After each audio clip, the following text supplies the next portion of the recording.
Let me ask you something. Are you the same person you were 10 years ago? Not metaphorically, literally. Your body has changed. Your cells have changed. Your beliefs have changed. Your relationships have changed. Memories, ambitions, they've all changed. And somewhere along the way, even your morality has shifted quietly without asking your permission. The person you once were might barely recognize the person staring back at them in the mirror right now. And so what exactly survived? There's an old story that's been keeping philosophers up at night for over 2,000 years. It's about a ship. But it's not really about ship at all. It's about you. The story goes back to Plutarch, writing about the legendary vessel of Theseus, the ship that carried a hero home and was kept in the harbor afterward as a monument. But wood rots, planks crack. Salt water doesn't forgive anything. And so the people maintaining the ship began replacing the pieces. One plank here, one mast there, a beam, a rail, a hull, a board eaten through time. Piece by piece, year after year, until eventually, and this is the part that breaks the brain a little, every single original piece had been replaced. Not most of it, all of it. And yet, the whole time, people kept calling it the same thing. The ship of Theseus. So here's the problem. Is it really still the same ship? At what point did it stop being the original? Was it after the first plank? Halfway through? Maybe at 90%? Or did the identity of the ship survive every single replacement all the way through? Now here's where it gets vicious. Imagine someone quietly saved every original plank that was pulled off the ship over the years. Every piece of the quote-unquote old ship stored somewhere, waiting. And imagine those original pieces are eventually reassembled, put back together to their original configuration. Now, there are two ships. One is built entirely from the original material, every board authentic, every beam the real thing. But now it has no history. It's never sailed. It's simply a reconstruction. The other has none of the original material left at all, but it has the unbroken continuous history. It's the one that's been in the harbor the entire time. The one everyone has been calling by that name for decades. So which one is actually the ship of Theseus? There's no clear answer. That's not a flaw in the thought experiment. That's the entire point. And this is where philosophy stops being about wood and rope. Because you are the ship. Now, Go find an old photograph of yourself 10 years old, 20, maybe even just 5 years ago. Look at it. Is that you? I mean, in one sense, obviously, yes, same name, same bloodline, same rough continuity of a body that grew from that one into this one. But psychologically, maybe not so obvious. That person had different fears, different desires, different beliefs,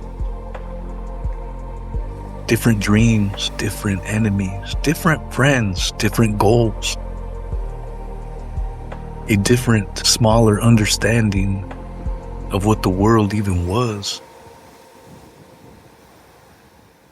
Perhaps you once believed something you'd be embarrassed to admit today.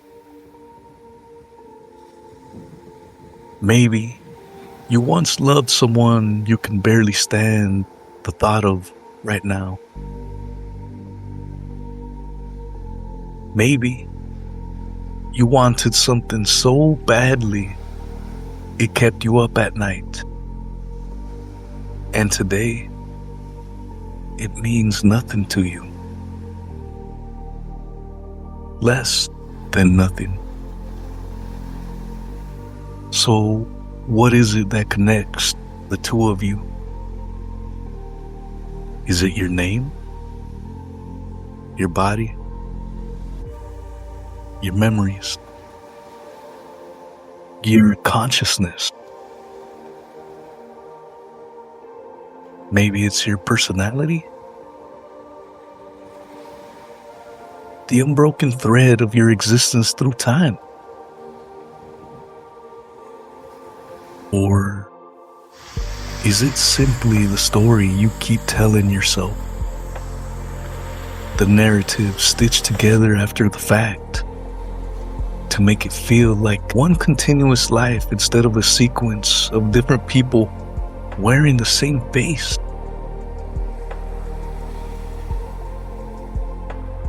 Let's start with the part that's easiest to prove and the hardest to feel. Your body is not a fixed object, it's an ongoing event. Cells die, cells regenerate. Your appearance changes slowly, then suddenly. Your brain physically changes, rewiring itself with every new skill, every trauma, every habit. Your physical capabilities rise, peak, and eventually decline. You age whether you're paying attention or not. And through all of it, you experience yourself as one continuous person. The teenager, 20-year-old, 30-year-old, the 40-year-old, the elderly person, at the very end, looking all the way back down the line at every version of themselves that came before. One continuous I. But is that continuity real? Or is your brain just extraordinarily, relentlessly good at stitching together an uninterrupted narrative out of what is materially a body that's been under constant renovations your entire life?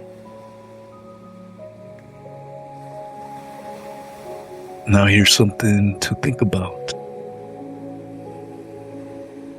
Maybe you aren't a permanent object moving through time. Perhaps you are a process that keeps convincing itself it is an object. There's a difference between being something and continuing to be something. we tend to assume they are the same, and they may not even be. Now, move past the body. The more disturbing version of the ship of Theseus isn't happening to your cells. It's happening up here, in your mind. Think about what you believed simply 5 years ago. Take it back to 10 years ago, 15 years ago. How much of it actually remains intact? Politics, religion, morality, relationships. What success even means: money, love, death, God, freedom, meaning. You replaced pieces of your worldview one at a time, plank by plank. So gradually, you barely noticed the ship underneath you was becoming a different vessel. And still, you say it so casually. Changed my mind. But who changed it? The old you or the new you? If the old you did the changing, then the old you must still exist somewhere to have done it. But if the new you did it, then the new you was arguing against a version of yourself that, by definition, no longer even exists. If your beliefs can be completely overhauled while you remain unmistakably you, then maybe identity was never dependent on holding the same beliefs in the first place. Then the harder question follows right behind that. How much can you change before you become someone else entirely?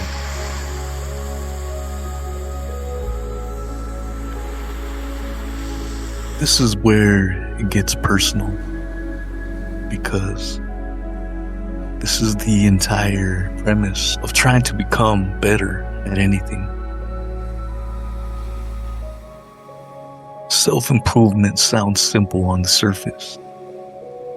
Become better. Become stronger. Become wiser. Destroy the bad habits and build good ones. Change your mindset. But look closer at the strange implication buried inside that idea. The entire purpose of self-improvement is to change who you are. And yet, we still talk about it as though there's a fixed, stable you sitting behind that wheel, deciding to make that change. So ask yourself honestly, if you actually succeed and you become the person you always wanted to be, are you still the same person who wanted that in the first place? Maybe that's the beautiful contradiction hiding inside all of it. You have to destroy parts of yourself in order to preserve what you actually value. The coward is to become courageous. The undisciplined person has to become disciplined. The ignorant person has to become educated. The bitter person has to learn how to forgive. The weak person has to become strong. In some real sense, the old identity has to die for the new one to exist at all. And yet, we don't call that death. We call the whole process becoming yourself. Now take that same paradox and drop it into something that actually hurts. Imagine you've been with someone for 20 years.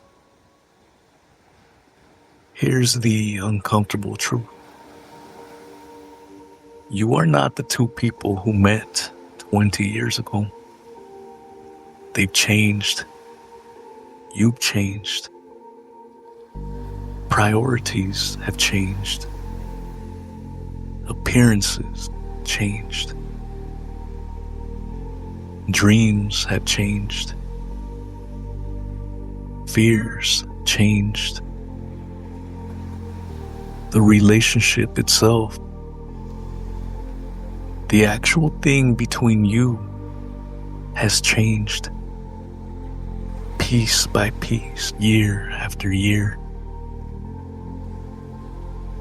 So what does it really mean when you say, we've been together for 20 years?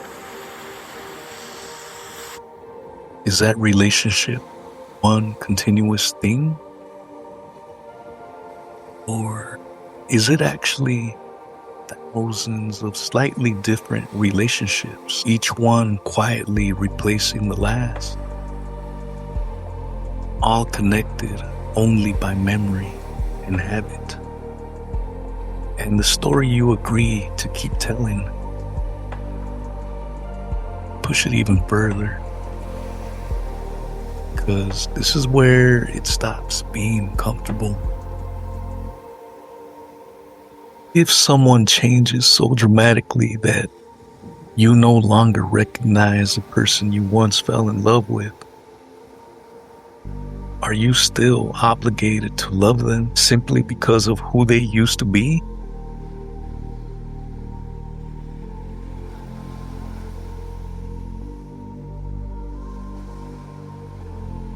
Now, bring memory into it, because memory might be the load-bearing wall of your entire identity. What if identity actually depends on memory? If you lost every memory of your childhood, would you still be the same person? If you forgot your family, your accomplishments, your failures, your worst trauma, your happiest moment, would you still exist in any meaningful sense? Or would there just be a body walking around wearing your name like a stranger's coat? Now flip it. What if someone could implant a memory into your mind?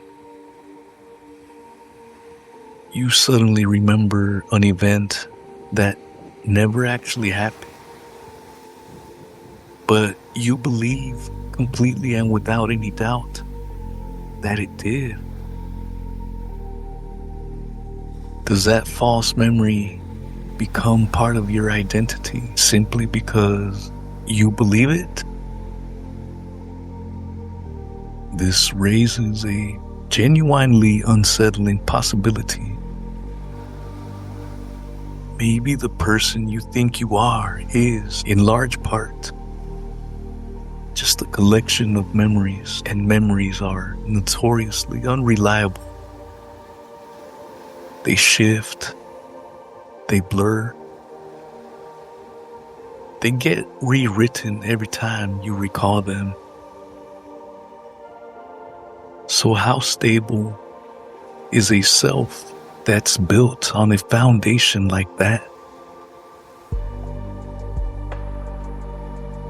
Now take the whole thing somewhere darker. Imagine someone commits a terrible crime. 20 years pass. That person has completely transformed. Genuinely, provably. They regret what they did. They spent 2 decades dedicating their life to helping others. They are, by any honest measure, almost unrecognizable from the person who committed that crime. Are they the same person? If yes, then how much should the person standing in front of you today be punished for the actions of the person they used to be? If no, then who exactly deserves a punishment? The person who committed the crime doesn't even exist anymore, this logic. So who's left to be held accountable? This is the exact tension between identity and responsibility. And it doesn't resolve cleanly. We want people to be capable of real change, but we also need people to be accountable for what they've done. And so, how exactly is someone supposed to become a genuinely different person without simply escaping responsibility for who they used to be?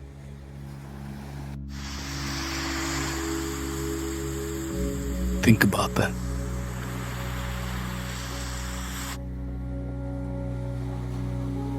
Tough one to swallow.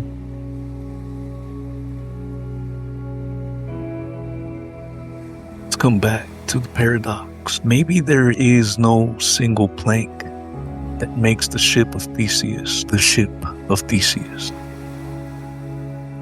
Maybe identity was never about the individual components in the first place.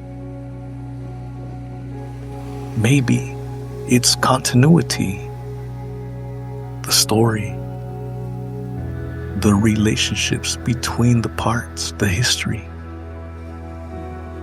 the trajectory, the whole thing traces through time. And maybe the same is true of you.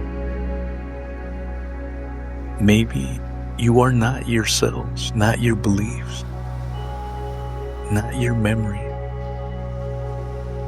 not your personality, not even your circumstances. Maybe you is simply the pattern created by all those things interacting continuously across time.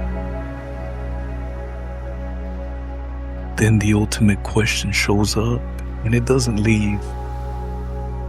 If the pattern changes enough, when does pattern become something else entirely?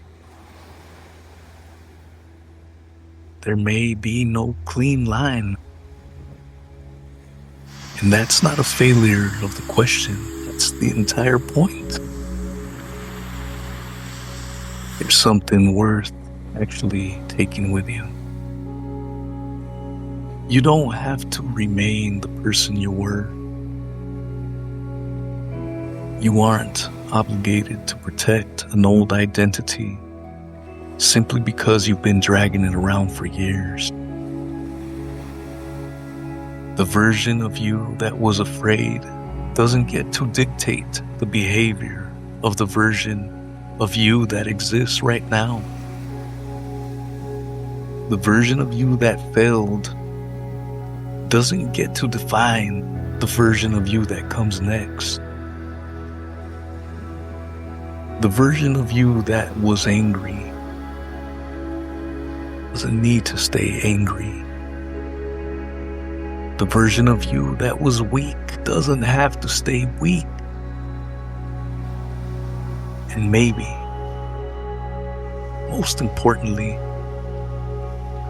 you are allowed to replace the pieces of yourself, one belief at a time, one habit, one fear at a time, one weakness at a time,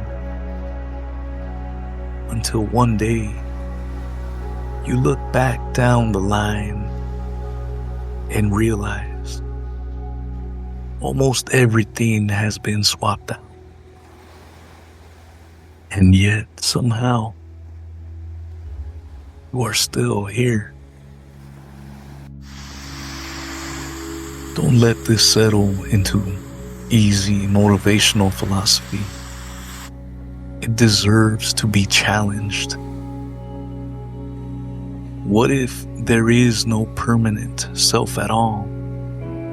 What if the you've been so desperately trying to preserve was never really there to begin with? What if identity is just an illusion consciousness constructs to maintain a sense of continuity, a survival trick more than a truth? If that's the case, then maybe death isn't simply the destruction of self at the very end. Maybe every single moment is already a small death. The person you were 5 minutes ago is gone. Thought you had is gone. The emotion you felt a second ago is already gone. The moment itself has already passed and will never return. And yet consciousness keeps producing another moment, another thought, another version of you seamlessly over and over. So fast you never noticed the seams. Maybe existence was never about maintaining a permanent identity at all. Maybe existence simply is the continuous process of becoming.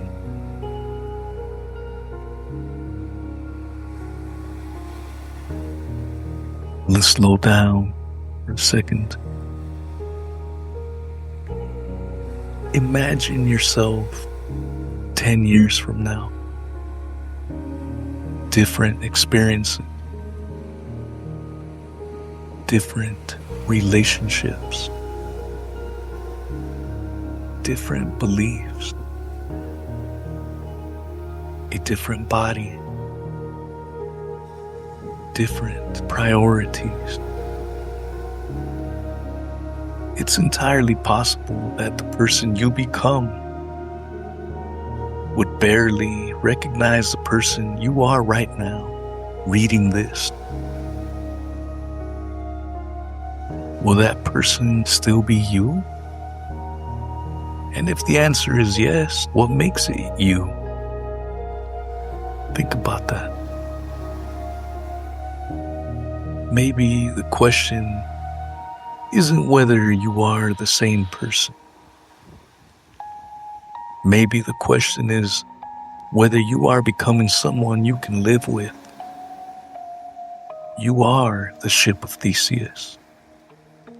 Every day, something gets replaced. A belief, a habit, a fear, a relationship, a piece of your body, a piece of your identity. And maybe the goal was never to keep every original piece. Maybe the goal is to make damn sure that whatever you become is a ship worth sailing.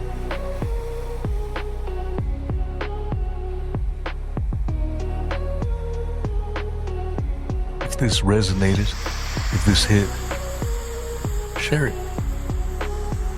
If you really enjoyed it, smash that subscribe button. Follow me everywhere. We're building something real here. Stay grounded, stay sharp, and stay unshakable.